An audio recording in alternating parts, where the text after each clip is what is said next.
Last night in the Black Sea port of Odessa, the aftermath of a Russian drone strike.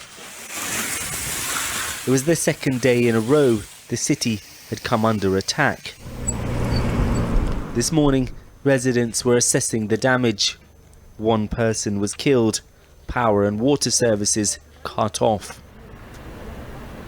Ukraine's war-ravaged population, worried by Russia's gradual battlefield advance and America's sudden withdrawal of crucial support. The city suffers more now, the country too. Even in the beginning of the war, it was not on this level. Many houses were damaged, people were forced on the streets, whole families. It's scary. Today, it emerged the US has stopped sharing vital intelligence with Ukrainian forces, in addition to cutting off military aid. Yet more fallout from last week's disastrous meeting between Presidents Trump and Zelensky. American intelligence data is regarding Russian strategic bombers. We are tracking Russian ballistic missiles with its help. But also, of course, we have another part of American intelligence data regarding the moving targets on the Russian territory, which provides us with the possibility to make deep strikes into the Russian territory on them. Trump's strong-arming of Zelensky looks to have paid off. Last night, he told Congress he'd received a letter from the Ukrainian leader.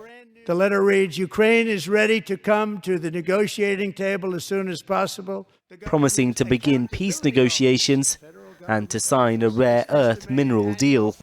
Today, a top Trump official held out the possibility of a resumption of support. We have taken a step back and are pausing and reviewing all aspects of this relationship. But I just got off the phone before I walked out here with my counterpart, the Ukrainian National Security Advisor. I think we're going to see movement in very short order.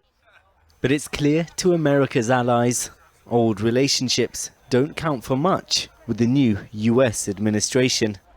In an effort to boost self-reliance in Germany, politicians forming a new government announced plans to drastically change a constitutional cap on borrowing to boost defense spending. Europe needs to be able to defend itself, said the man set to become the new chancellor.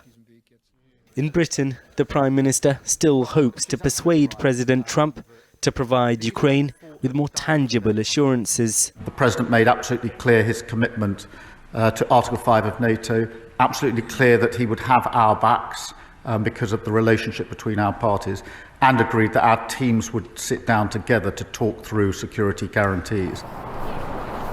But Ukraine is now fighting in a very different world, and it's one in which its enemy, Russia, clearly has the upper hand.